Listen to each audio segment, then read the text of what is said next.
Physical geography এইটো আমাৰ 4 নম্বৰটো ভিডিঅ' যদি আপোনালোকে আগৰ ভিডিঅ'সমূহ নাই চোৱা আমাৰ প্লেলিষ্ট বনাই থোৱা আছে তো তাৰ পৰা আপোনালোকে ভিডিঅ'সমূহ চাই ল'ব আৰু ডেফিনেটলি আপোনালোকে ভিডিঅ'সমূহ ভাল পাইছে গতিকে আমি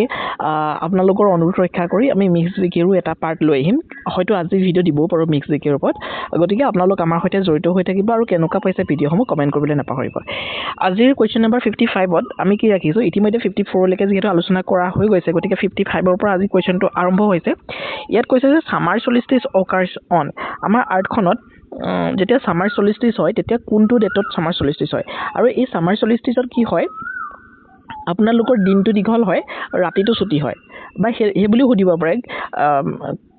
কোনদিনাখন আচলতে দিন দীঘল হয় ৰাতি ছুটি হয় সেই ধৰণৰ আপোনালোকৰ কুৱেশ্যনটো সুধিব পাৰে তো সেইটো হ'ব সামাৰ সলিষ্টিচ আৰু সেই সামাৰ সলিষ্টিচটো আপোনালোকৰ হ'ব অপশ্যন এত আছে 21 জুন বিত আছে 22 ডিচেম্বৰ চিত আছে 23 ছেপ্টেম্বৰ আৰু ডিত আছে 21 মাৰ্চ এই যে ডেটকেইটা দেখিছে এই গোটেইকেইটা ডেটৰে কিন্তু এটা মহত্ব আছে সেইকাৰণেহে ইয়াত দিয়া আছে গতিকে আপোনালোকৰ মাজত এইবোৰ কনফিউজনছ হ'ব পাৰে ইয়াৰে শুদ্ধ অৰ্থটো হ'ব সামাৰ সলিষ্টিচ অকাৰ্ছ অন তাৰমানে দিন দীঘল আৰু ৰাতি ছুটি এইটো কেতিয়া হয় এইটো 21 জুন তাৰিখে হয় মই এইডোখৰত অকণমান দীঘলীয়াকৈ কথাটো কৈ লওঁ তেতিয়া আপোনালোকে পাছৰ কুৱেশ্যনসমূহ ঘপক কৰিব পাৰিব ঠিক আছে ফটাফট কৰিব পাৰিব ঠিক আছে এতিয়া ইয়াতে যিটো 22 বি অপশ্যনটোৰ কথা কৈছে 22 ডিচেম্বৰৰ কথা কৈছে তো 22 ডিচেম্বৰটো আপোনালোকৰ এইটো হ'ব উইণ্টাৰ সলিষ্টিচ ঠিক আছে সলিষ্টিচ আমাৰ দুটা আছে এটা হৈছে সামাৰ সলিষ্টিচ আৰু এটা হৈছে উইণ্টাৰ সলিষ্টিচ সামাৰ সলিষ্টিচত কি হয় নৰ্দাৰ্ণ হেমিস্ফিয়াৰৰ ক্ষেত্ৰত সামাৰ সলিষ্টিচত আপোনালোকৰ দিনটো দীঘল হয় ৰাতিটো ছুটি হয় আৰু উইণ্টাৰ সলিষ্টিচৰ ক্ষেত্ৰত আপোনালোকৰ দিনটো ছুটি হয় ৰাতিটো দীঘল হয় হয়নে তো এই ধৰণে আপোনালোকে মনত ৰাখিব লাগিব গতিকে 22 ডিচেম্বৰটো হ'ব উইণ্টাৰ সলিষ্টিচ আৰু 23 ছেপ্টেম্বৰ আৰু 24 মাৰ্চ এই দুটা ইকুইনেক্স আমাৰ আৰ্টখনৰ ক্ষেত্ৰত দুটা ইকুইনেক্সো পোৱা যায় তাৰমানে এনেকুৱা দুটা দিন থাকে আমাৰ বছৰটোত সেই দুটা দিনত আপোনালোকৰ দিন ৰাতি সমান হয় দিন ৰাতি যেতিয়া সমান হয় সেইটোক আমি ইকুইনেক্স বুলি কওঁ এটা হৈছে অটোমনেল ইকুইনেক্স আৰু এটা হৈছে ভিঅনেল ইকুইনেক্স ঠিক আছে এতিয়া এই 23 ছেপ্টেম্বৰটো এটা ইকুইনেক্স হ'ব আৰু 21 মাৰ্চটো এটা ইকুইনেক্স হ'ব গতিকে এই দুটা হৈছে দিন ৰাতি সমান হ'ব গতিকে সুধিব পাৰে তলৰ কোনটো ডেটত বা কোন দিনাখন আপোনালোকৰ দিন ৰাতি দুইটাই সমান হয় তেতিয়া আপোনালোকে ক'ব লাগিব 23 ছেপ্টেম্বৰ আৰু 21 মাৰ্চ ঠিক আছে হয়তো দুইটা অপশ্যনো আহি যাব পাৰে নহ'লে এটা অপশ্যনো দিব পাৰে গতিকে মনত ৰাখি থ'ব 23 ছেপ্টেম্বৰ 21 মাৰ্চ এই দুটা হৈছে দিন ৰাতি সমান হ'ব তাৰমানে এইকেইটা হৈছে অটোমনেল ইকুইনেক্স আৰু হৈছে ভিঅনেল ইকুইনেক্স এতিয়া 22 ডিচেম্বৰটো হৈছে উইণ্টাৰ সলিষ্টিচ গতিকে এই কুৱেশ্যনটোৰ লগত ৰিলেটেড আপোনালোকে 4টা কুৱেশ্যন পাই গ'ল ঠিক আছে নেক্সট তললৈ যদি আমি যাওঁ ইয়াতে আমি লিখি ৰাখিছোঁ অকণমান explanation on 21 June the sun is directly overhead at the tropic of cancer giving the northern hemisphere its longest day তাৰমানে এইটো কিয় হয় আচলতে দিনটো দীঘল হৈ যায় ৰাতিটো ছুটি হৈ যায় মই এইবোৰ কিহৰ কাৰণে হয় বুলি কৈছিলোঁ যোৱাকালি ভিডিঅ'টোত আমি কৈ আহিছোঁ যে কি হয় ছিজন চেঞ্জটো কি হয় আমাৰ আৰ্টখনৰ দুটা মুভমেণ্ট হয় আৰ্টখনে দুটাকৈ মুভমেণ্ট কৰে এটা হৈছে ৰিভলিউশ্যন এটা হৈছে ৰ'টেশ্যন আৰু ৰিভলিউশ্যনৰ কাৰণে আপোনালোকৰ ছিজন চেঞ্জ হয় মই যোৱাকালি এটা কুৱেশ্যন লৈছোঁ ইয়াৰ ওপৰত ৰিভলিউশ্যনৰ কাৰণে ছিজন চেঞ্জ হয় আৰু ৰ'টেশ্যনৰ কাৰণে কি হয় দিন ৰাতি হয় এতিয়া দিন ৰাতি সমান বা দীঘল এইটো কিহৰ কাৰণে হয়নে সেইটো দিন ৰাতি কোনোবা দিনা দীঘল হৈছে কোনোবা দিনা ৰাতি হৈছে এইটো দুইটাৰ কাৰণে হয় এতিয়া ৰ'টেশ্যন ৰিভলিউশ্যন এই দুইটাৰ কাৰণে হয় গতিকে দিন ৰাতি সমান নে দিন ৰাতি ছুটি নে এইটো চাবলৈ গ'লে আপোনালোকে ডেফিনেটলি ক'ব লাগিব যে ৰ'টেশ্যন ৰিভলিউশ্যন দুইটাৰ কাৰণে হয় আৰু যদি সোধে দিন আৰু ৰাতি কিহৰ কাৰণে হয় তেতিয়া আপোনালোকৰ ৰ'টেশ্যনৰ কাৰণে হয় আৰু যদি সোধে আপোনালোকক ছিজন কিহৰ কাৰণে চেঞ্জ হয় ছিজন চেঞ্জ হয় ৰিভলিউশ্যনৰ কাৰণে হ'ল এইখিনিলৈকে কনফিউজন নাই নিশ্চয় আপোনালোকৰ নেক্সট আমি যেতিয়া যাম ইয়াতে যিটো সামাৰ সলিষ্টিচত যিটো হৈছে আপোনালোকৰ দিনটো দীঘল হৈছে ৰাতিটো ছুটি হৈছে এইটো কিহৰ কাৰণে হৈছে মই কালি কৈছোঁ যে আমাৰ আৰ্টখনত কি হয় এনেকুৱা কিছুমান কাল্পনিক ৰেখা আছে এডাল আছে 0 ডিগ্ৰী যিডালক আমি ইকুৱেটৰ বুলি কওঁ 23.5 ডিগ্ৰী নৰ্থত এইফালে নৰ্থ যিহেতু এইফালে চাউথ যিহেতু নৰ্থত যিডাল আছে 23.5 ডিগ্ৰীত সেইডালক আমি কি বুলি কওঁ ট্ৰপিক অফ কেঞ্চাৰ আৰু চাউথত যিডাল আছে 23.5 ডিগ্ৰীত সেইডালক আমি কি বুলি কওঁ ট্ৰপিক অফ কেপ্ৰিকন আৰু আমাৰ ছানটো সদায় এই পজিশ্যনটোৰ মাজতহে অভাৰহেড হয় তাৰমানে এণ্টাৰ্কটিকাত কেতিয়াও আমাৰ যিহেতু এণ্টাৰ্কটিকা তলৰ ফালে আছে তো তাতে কেতিয়াও আমাৰ ছানটো অভাৰহেড হ'ব নোৱাৰে গতিকে ইয়াতে এইটো আপোনালোকে মনত ৰাখক যে এই ট্ৰপিক অফ কেঞ্চাৰ নৰ্দাৰ্ণ হেমিস্ফিয়াৰৰ ক্ষেত্ৰত এই ট্ৰপিক অফ কেঞ্চাৰত অভাৰহেড হৈছে সেইটো কাৰণে ইয়াতে দিনটো দীঘল হৈ যায় ৰাতিটো ছুটি হৈ গৈছে তো সেইটোৱে কথা আৰু যেতিয়া দিনটো ছুটি হৈ যাব ৰাতিটো দীঘল হৈ যাব চ' ছানটো তেতিয়া ইয়াত অভাৰহেড হ'ব ট্ৰপিক অফ কেপ্ৰিকনত অভাৰহেড হ'ব আৰু ইকুৱেডৰত যেতিয়া অভাৰহেড হ'ব তেতিয়াই কি হয় দিন ৰাতি সমান হয় মই এইখিনিয়ে বুজাই দিছোঁ কেতিয়াবা গোটেই ফিগাৰৰ সৈতে আপোনালোকৰ সৈতে আলোচনা কৰিবলৈ আহিম তেতিয়া খুব ভাল ধৰণে বুজি পাব এতিয়া আমি MCQ যেহেতু আলোচনা কৰি আছোঁ ইয়াতকৈ বেছি আমি নকওঁ কিন্তু মই ভাবিছোঁ আপোনালোকৰ কনচেপ্টটো ক্লিয়াৰ হৈ গৈছে আৰু ভালকৈ বুজি পাইছে আৰু এইখিনিৰ পৰাই কিন্তু কুৱেশ্যন আহিব এনেকুৱা কুৱেশ্যনবোৰ আহি থাকে গতিকে মই এইবিলাক লৈছোঁ ঠিক আছে গতিকে কমেণ্ট কৰিব কেনেকুৱা পাইছে ভিডিঅ'টো আপোনালোকে কমেণ্ট কৰিলেহে আমি আচলতে এটা স্পীড পাওঁ উদ্যম পাওঁ নহয় জানো আগলৈ ভিডিঅ'সমূহ এনেধৰণে দি থাকিবলৈ ঠিক আছে কেনেকুৱা পাইছে কমেণ্ট কৰিবলৈ নাপাহৰিব উইণ্টাৰ সলিষ্টিচৰ কথা সুধিছে আলোচনা কৰি আহিলোঁ এতিয়া আপোনালোকে চকুমুদি ক'ব পাৰিব চাৰিটা অপশ্যন আছে উইণ্টাৰ সলিষ্টিচ কি হ'ব 22 ডিচেম্বৰ আমি কৈ আহিলোঁ উইণ্টাৰ সলিষ্টিচৰ কথা নেক্সট যদি যাওঁ ইয়াতো লিখি ৰাখিছোঁ অন ডিচেম্বৰ 22 তাৰিখ the sun is overhead at the tropic of Capricorn মই সেইটো কৈ আহিছোঁ resulting in the shortage day in the northern হেমিস্ফিয়াৰৰ ক্ষেত্ৰত ইয়াতে শ্বৰ্টেজ ডে হ'ব কিন্তু ছাউদাৰ্ণ হেমিস্ফিয়াৰৰ ক্ষেত্ৰত কিন্তু এইটো লং ডে হ'ব দেই কিন্তু ছাউদাৰ্ণ হেমিস্ফিয়াৰৰ কথা নুসুধে আপোনালোকক নৰ্দাৰ্ণ হেমিস্ফিয়াৰৰ কথাই সুধিব যিহেতু আমিও নৰ্দাৰ্ণৰ ফালেই আছোঁ নহয় জানো ইণ্ডিয়াখন বাৰু যি নহওক 57 নম্বৰ কুৱেশ্যনটো কি আছে আপোনালোকে এইটো মন কৰক which of the following that's represent equinox এইটোও পঢ়ি আহিছোঁ এতিয়া মই কৈ আহিলোঁ গোটেইখিনি তো এইটো হ'ব 23 ছেপ্টেম্বৰ আৰু 21 মাৰ্চ ইয়াতে দুইটা দি দিছে এটা কনফিউজ হৈ যাব ন এইটো কাৰণে আপোনালোকে কনফিউজনছ ক্ৰিয়েট নকৰিব কথাবিলাক মনত ৰাখি ল'ব মই যিখিনি কৈছোঁ গতিকে 23 ছেপ্টেম্বৰ আৰু 21 মাৰ্চত ইকুইনক্স হয় ইকুইনক্স কেইটা বুলি ক'লোঁ এটা হৈছে অটোমনেল ইকুইনক্স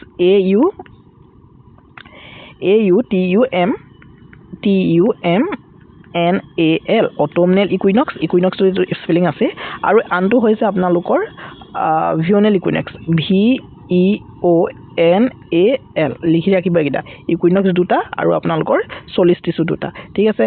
সেইখিনিলৈকে বুজি পালে ইয়াতে মই এইটো লিখি ৰাখিছোঁ equinox occurs twice a day দুবাৰকৈ হয় when the sun is directly above the equator যেতিয়া অভাৰহেড হয় মই কৈ আহিছোঁ এইটো কথাও making day and night equal everywhere বুজি পালে নেক্সট আমি যাম on equinox the duration of day and night is যেতিয়া ইকুইনক্স হয় তেতিয়া কি হ'ব ডে আৰু নাইটৰ যিটো সময়সীমা সেইটো কি হ'ব অপশ্যন এ আছে unequal equal longest day shortest day কি হ'ব শুদ্ধটো হ'ব ইকুৱেল কাৰণ এইখিনি আলোচনাই কৰি আহিছোঁ প্ৰথমতে কথাখিনি মই যেতিয়া ফিগাৰত কৈয়ে দিলোঁ তেতিয়া আপোনালোকে ডেফিনেটলি গোটেইখিনি পাৰিয়ে গৈছে কুৱেশ্যন নহয় জানো নহ'লে আপোনালোকৰ গোটেইখিনি কুৱেশ্যনে টাফ লাগিলেহেঁতেন সেইটো কাৰণে মই প্ৰথমতে আচলতে কৈ যাবলৈ চেষ্টা কৰোঁ ফিগাৰৰ থ্ৰুৱেদি আৰু ফিগাৰ থ্ৰুৱেদি বুজালে আপোনালোকে কম সময়ত বহুত বুজি পাব বহুত MCQ কৰিব পাৰিব বুজি পালে কিন্তু MCQ কৰিলে আপোনালোকে ভাল পায় সেইটো বেলেগ কথা বাৰু যি নহওক on equinox days both hemisphere receive equal sunlight so day and night are approximately equal কাৰণ কেলে হৈছে মাজত একেবাৰে পৃথিৱীখনৰ মাজত ইকুৱেডৰ এটা মাজত নাই জানো তো মাজত যেতিয়া অভাৰহেড হ'ব দুইফালে সমান পাব ন পাৱাৰটো সূৰ্যৰ পোহৰটো তো ডেফিনেটলি ডে আৰু নাইট সমান হ'ব সেইটো কথাই কৈছে আৰু 12 আৱাৰ্ছ ইচ তাৰমানে আমাৰ 24 ঘণ্টা থাকে যেতিয়া 12 ঘণ্টাই হ'ব ইকুৱেল হ'বলৈ হ'লে নেক্সট আহিলে জিৰ' শ্বেডো ডেৰ ক্ষেত্ৰতো সেই একেটা কনচেপ্টে খাব কাৰণ আমি যোৱাকালি কৈ আহিছোঁ 23.5 ডিগ্ৰী নৰ্থ যিডাল ট্ৰপিক অফ কেঞ্চাৰ আৰু 23.5 ডিগ্ৰী চাউথ এতিয়াও কৈ আহিছিলোঁ ট্ৰপিক অফ কেপ্ৰিকন এই এৰিয়াটোৰ মাজতেহে আমাৰ ছানটো অভাৰহেড হ'ব তাতকৈ ওপৰলৈ বা তললৈ অভাৰহেড হ'ব নোৱাৰে এণ্টাৰ্কটিকাত গৈ পিনি কেতিয়াও আমাৰ ছান অভাৰহেড নহয় গতিকে জিৰ' শ্বেডো ডেটো অকাৰ্ছ হ'ব অকল ট্ৰপিক অফ কেঞ্চাৰ আৰু ট্ৰপিক অফ কেপ্ৰিকনৰ ভিতৰতহে তাৰমানে এইটো আপোনালোকে এনেকৈও ক'ব পাৰে 23.5 degree north to 23.5 degree south এনেকৈ ধৰণৰ আপোনালোকে ক'ব পাৰে দেই বাকীখিনি কনফিউজন নহ'ব ইকুৱেডৰ ট্ৰপিক অফ কেপ্ৰিকন নহয় হয়নে আৰ্কটিক চাৰ্কুললৈতো নাযায় অভাৰহেড কেতিয়াও নহয় arctic circle antarctic circle prime মেৰিডিয়ানৰ কথা ইয়াত নাহে গতিকে শুদ্ধটো হ'ব অপশ্যন বি ইয়াতে আমি এইটো লিখি ৰাখিছোঁ চাওকচোন zero' shadow day occurs only within the tropical regions where the sun can be directly overhead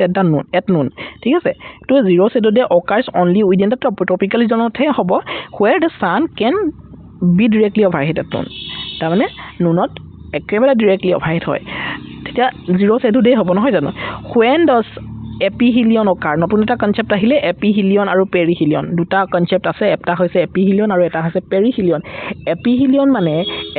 মানে কি হৈছে য'ত নেকি ছান আৰু আমাৰ পৃথিৱী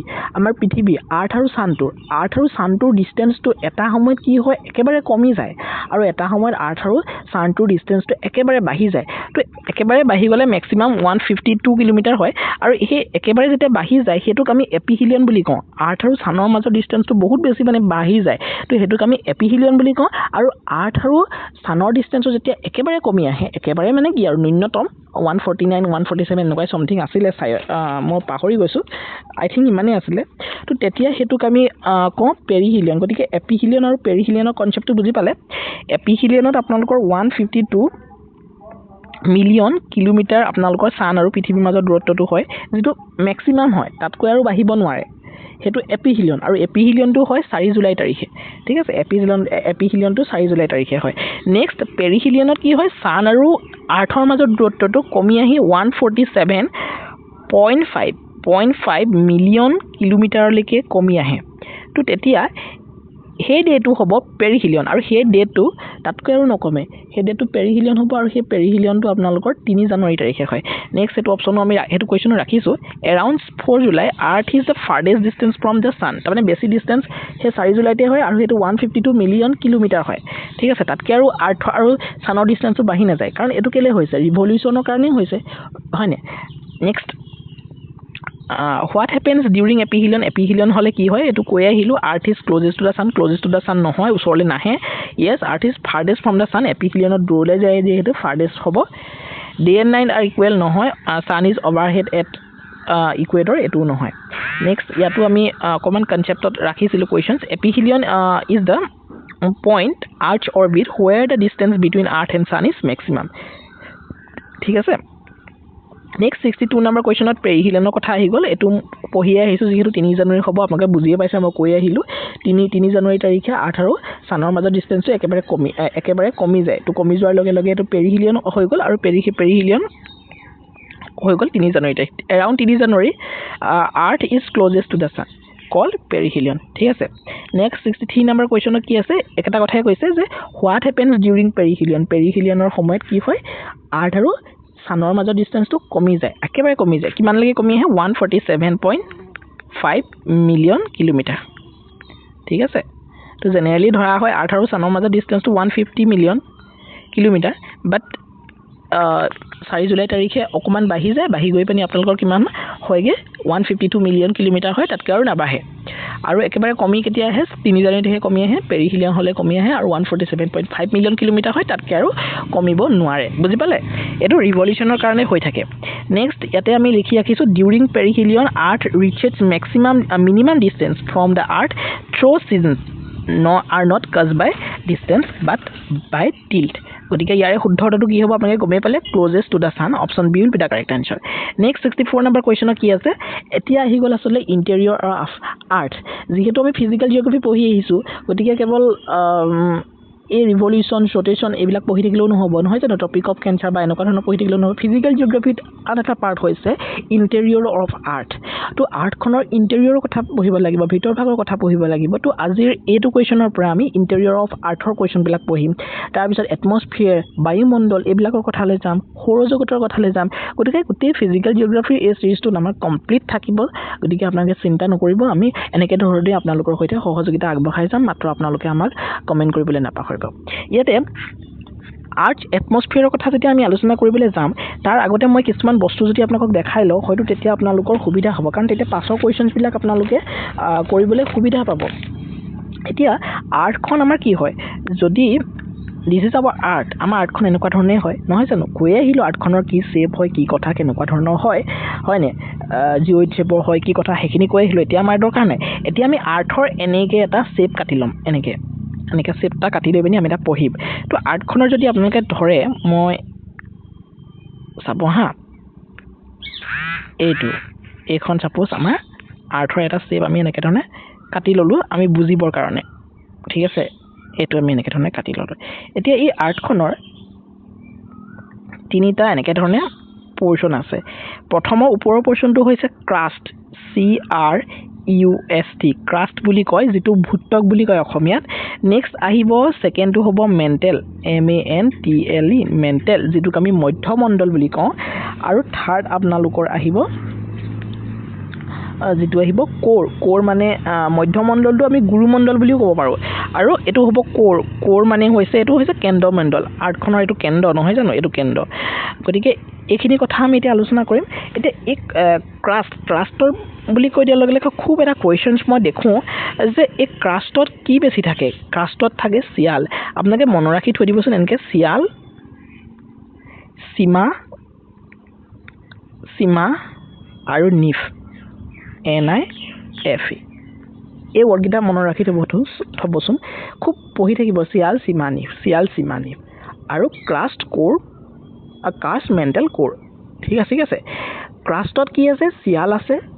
কোৰ মেণ্টেলত কি আছে সীমা আছে আৰু কোৰত কি আছে নিফ আছে তো এইখিনি মনত ৰাখিলে গম পাই যাব তাৰমানে ক্ৰাষ্টত কি আছে ক্ৰাষ্টত সিলিকন আৰু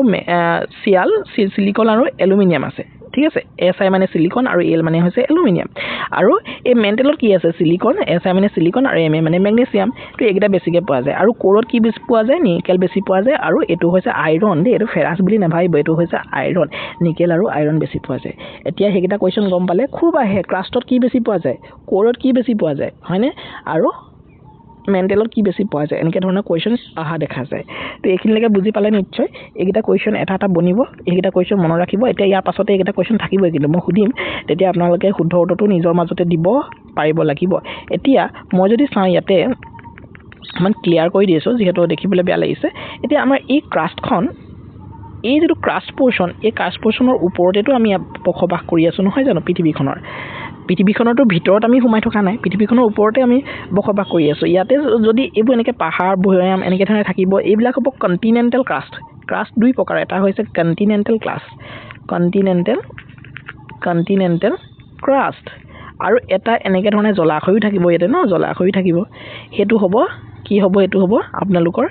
ওশেনিক OCEANIC লিখি লব মই লিখিবলৈ দিগদাৰ হৈছে ওশেনিক ক্ৰাষ্ট এতিয়া ইয়াতে এটা কোৱেশ্চন কি আহে কন্টিনেন্টাল ক্ৰাষ্টৰ কি বেছিকৈ আছে চিয়ালে বেছিকৈ থাকিব কাৰণ ইয়াত কি আছে বুলি গম পালো চিয়াল আছে চিয়াল মানে সিলিকন এলুমিনিয়াম কিন্তু ওশেনিক ক্ৰাষ্টত আকৌ চিয়াল বেছিকৈ নাথাকে ওশেনিক ক্ৰাষ্টত সীমা বেছিকৈ থাকে সিলিকন আৰু ম্যাগনেসিয়াম কিয় বেছিকৈ থাকে কি কথা আমি এইখিনি পঢ়িম এইখিনি ভলকেনিক ইৰাপশ্যনত যেতিয়া পঢ়িম তেতিয়া আহি যাব কিন্তু এতিয়ালৈকে মনত ৰাখি থওঁ ওশেনিক ক্ৰাষ্টত সীমা থাকে কিন্তু কন্টিনেন্টাল ক্ৰাষ্টত কি থাকে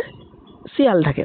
কিন্তু কমপ্লিট ক্ৰাষ্ট বুলি খুদি দিয়াৰ লগে লগে চিয়ালে হ'ব শুদ্ধ উত্তৰ গতিকে ভলকেনিক ইৰাপশ্যন কিবা কিবি বা লেণ্ড ফৰ্মছ এইবিলাকৰ কথাও পঢ়িব লাগিব যিহেতু আমি তেতিয়ালৈকে এইখিনি ভাল ধৰণে বুজি পাই যাম তেতিয়ালৈকে আপোনালোকে ইমানখিনি মনত ৰাখি থৈ দিয়ক ইয়াৰ লগতে আৰু এটা কথা মই ইয়াতে কৈ দিওঁ তেতিয়া আপোনালোকৰ কুৱেশ্যনবোৰ কৰাত সুবিধা হ'ব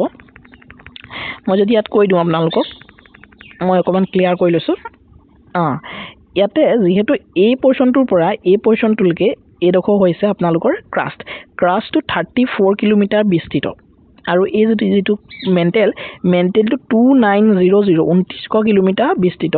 আৰু এই কোৰ পোৰ্শনটো আপোনালোকৰ বিস্তৃত হয় 6370 এটা ইয়াৰ মাজত আৰু বহুত কিবা কিবি পঢ়িবলৈ আছে সেইখিনিও পঢ়িম কিন্তু আজিৰ ভিডিঅ'টোত ইমানো পঢ়ি নাযাওঁ কাৰণ কোনটো সলিড হয় আমাৰ আঠখনৰটো গোটেই ভিতৰটো সলিড নহয় তাত লিকুইডো আছে মেগমা ওলাব তাৰ পৰা লাভা ওলাব হয় নে নহয় তো সেই গোটেইখিনি কথা কেনেকৈ ধৰণে কি হয় ক'ত লিকুইড হয় ক'ত সেমি সলিড হয় সেই গোটেইবোৰ কথা আমি আলোচনা কৰিম কিন্তু আজিৰ ভিডিঅ'টোত নহয় সেইখিনি জানিবলৈ আপোনালোকে আমাৰ সৈতে জড়িত ডেফিনেটলি হৈ থাকিব লাগিব ঠিক আছে গতিকে কেনেকৈ ধৰণে ভূমিকম্প হয় কি কথা সকলোখিনি কথা আমি আলোচনা কৰিম ইয়াতে কিছুমান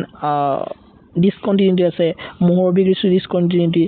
গুটেনবাৰ্গ ডিসকন্টিনিউটি সেইবিলাক কথা ইন্টাৰেষ্টিং হয় চাই থাকক কেনেকৈ ধৰণে আমাৰ পৃথিৱীখনত লেণ্ডফৰ্মবোৰ গোট খাই আছিলে তাৰপিছত ফাটি গৈ পিনি আমাৰ ইণ্ডিয়াখন এণ্টাৰ্কটিকাৰ ফালে আছিলে কিন্তু আহি পানি আকৌ আমাৰ ইয়াত এছিয়াৰ লগত লগ লাগিলে তো সেইবিলাক কথা খুব সুন্দৰকৈ আলোচনা কৰিম এতিয়া আমি MCQ বিলাক কৰি লওঁ এটা কৈছে আৰ্থ ক্ৰাষ্ট মেইনলি কন্টেইনছ আৰ্থ ক্ৰাষ্টত কি আছে হেতু সুধিছে এটো আলোচনা কৰি আহিলো আৰ্থ ক্ৰাষ্টত কি আছিল ক্ৰাষ্ট বুলি কৈ দিয়াৰ লগে লগে চিয়াল অৰ্থাৎ সিলিকন আৰু aluminium option B will be the correct answer হ'ব চিয়াল ইয়াত আছে The crust is rich in silicon and aluminum, especially in continental areas. Heya continental areas মানে continental crustত silicon আৰু aluminum থাকে specially. কিন্তু oceanic বুলি কৈ দিয়া লগে লগে সীমা হ'ব। এতিয়া crust বুলি কৈছে directly আমি silicon and aluminum এ লিখিম। সীমাৰ কথা নাহিব তেতিয়া দেই। যদি oceanic আহে তেতিয়াহে সীমা আহিব। এতিয়া next আহিলে 65 number question, the Earth's mantle mainly contains এটো গম পাই গ'ল কাৰণ আমি আলোচনা কৰি আহিছো। হেতু হ'ব সীমা মানে সিলিকন আৰু ম্যাগনেসিয়াম অপচন বি তে আছে শুদ্ধ উত্তৰ হ'ব অপচন বি ইয়াতে সব the mantle is mainly composed of silicon and magnesium minerals next যদি যাও আমি question number 66 তাতে কি আছে the earth's core mainly contains earth's core কি আছিল আমি হেতু পঢ়িছিলো নিফ আছিল মন ৰাখি থৈছে নে এনেকে ধৰণে নিফ মানে হৈছে নিকেল আৰু আইৰন ঠিক আছে option C will be the correct answer হ'ব next আহি গল ইয়াতে আমি লিখি ৰাখিছো সব the core is composed of mainly NiF nickel and iron responsible for earth's magnetic field আৰু magnetic field কি হৰ কাৰণে হয় এটো গম পাই গল তো আহিব earth's magnetic field ৰ কাৰণে কি responsible হয় তেতিয়া আমি কৈ দিব লাগিব directly যে nickel আৰু iron কোৰত আছে সেই কাৰণে আৰু কোৰত এটা আপাৰ কোৰ এইখিনি পঢ়িম আমি আউটাৰ বেৰিস্ফিয়াৰ বুলি কোৱা হয় আপাৰ কোৰক সেই আপাৰ কোৰত লিকুইড ফৰ্মত আছে গতিকে সেই মেগমাৰখিনি আছে তো সেইখিনি কথা আমি পঢ়িম সেইটো কাৰণে ইয়াতে মেগনেটিক ফিল্ডটো তাতে থাকে গতিকে আমাৰ পৃথিৱীৰ এটা চুম্বকীয় গুণ আছে সেইটো যে কয় যে সেইটো কাৰণে হয় আমি সেইখিনি আলোচনা কৰিম পাছত নেক্সট কণ্টিনেণ্টেল ক্ৰাষ্টত কি থাকে সেইটো আলোচনা কৰি আহিছিলোঁ চিয়াল মানে কি হয় সিলিকন এলুমিনিয়াম আলোচনা কৰি আহিছোঁ এছক continental crust is lighter and rich in silicon and aluminium আৰু সেইটো কণ্টিনেণ্টেল ক্ৰাষ্টটো বহুত বেছি পাতল হয় দেই মানে অ'চেনিক ক্ৰাষ্টতকৈ কণ্টিনেণ্টেল ক্ৰাষ্টটো পাতল হয় লাইটাৰ হয় এইটো মনত ৰাখিব কেতিয়াবা আহিব পাৰে যে অ'চেনিক ক্ৰাষ্টটো বেছি পাতল নে কণ্টিনেণ্টেল ক্ৰাষ্টটো বেছি পাতল সেইটো কিহৰ কাৰণে হয় ভলকেনিক ইৰাপশ্যনৰ কাৰণে হয় মই সেইখিনি আলোচনা কৰিম পাছত পঢ়িম সেইবোৰ কিন্তু মনত ৰাখি থওক অ'চেনিক ক্ৰাষ্টতকৈ কণ্টিনেণ্টেল ক্ৰাষ্টটো পাতল হয় দেই নেক্সট 68 নম্বৰ কুৱেশ্যন আছে oceanic crust is composed mainly of oceanic ক্ৰাষ্টত কি আছে এইটো হৈছে সীমা SIMA সীমা তাৰমানে সিলিকন আৰু মেগনেছিয়াম হ'ব শুদ্ধ উত্তৰ ইয়াত আছে oceanic crust is dancer and mainly consist of silicon and magnesium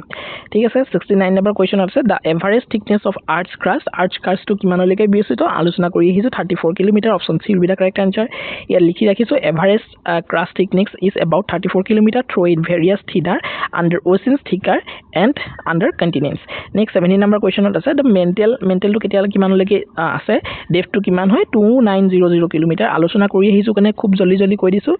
আজি ভিডিওটো অলপ দীঘলে হৈ গৈছে নহয় জানো কাৰণ কনসেপ্ট আছিল নহয় জানো নেক্সট 71 নম্বৰ কুৱেশ্যনটো কোৰটো কিমানলৈকে বিস্তৃত হেতু সুধিছে 69 কি আছিল 6070 option C will be the correct answer এটা সক দা আৰ্থ radius is about 670 kilometer and the core occupies the deepest part of the center আটাইতকৈ deepest কি তেতিয়া হলে কোৰটোৱে হ'ব শুদ্ধ উত্তৰ হেতু সুধিব পাৰে নেক্সট লাষ্ট কুৱেশ্যনটো আজি ভিডিওটো আৰু কুৱেশ্যন অহাটো ভিডিওত আহিব গতিকে কমেন্ট কৰিবলৈ নাপাহৰিব ভিডিওটো কেনেকুৱা পাইছে আৰু এনেকুৱা ধৰণৰ ভিডিও লাগে নে নালাগে বাকি টপিকবিলাক আছেই নহয় হিষ্ট্ৰী আছে জিওগ্ৰাফিটো ফিজিক্যাল জিওগ্ৰাফি পঢ়িছো ওয়াৰ্ল্ড জিওগ্ৰাফি এইখিনিতো পঢ়িব লাগিব আমি নহয় জানো বা আপোনালোকৰ পলিটিক্স পলিটি বা এনেকুৱা ধৰণৰ ইকনমিক্স এইবোৰ পঢ়িব লাগিব নহয় next the rate of increase of temperature inside the earth is approximately আমাৰ আৰ্থখনৰ ভিতৰলৈ আপুনি যিমান গৈ থাকে ঠিক আছে তো তাতে কি হয় প্ৰতি 32 মিটাৰত আপোনালোকৰ 1 ডিগ্ৰী সেলসিয়াছকৈ উষ্ণতা বাঢ়ি যায় তললৈ আপোনালোকে যিমান সোমাই যাব মাটি খান্দি গৈ থাকিলে তললৈ গৰম হৈ গৈ থাকে হয়নে তললৈ গৰম হৈ গৈ থাকে গতিকে প্ৰতি 32 কিলোমিটাৰ 1 ডিগ্ৰী সেলসিয়াছকৈ বাঢ়িব this is called geothermal gradient এটো জিঅথাৰ্মেল গ্ৰেডিয়েন্ট বুলি কোৱা হয় meaning temperature increases as we go deeper inside the earth সেইখিনি কথাই গতিকে ইমানেই আছিল ভিডিওটো মই ভাবিছো ভিডিওটো হেল্পফুল হ'ব আৰু হেল্পফুল হ'ব বুলি যদি ভাবিছে ডেফিনেটলি চেনেলটো সাবস্ক্ৰাইব কৰি বেল আইকনটো প্ৰেছ কৰিব thank you so much see in next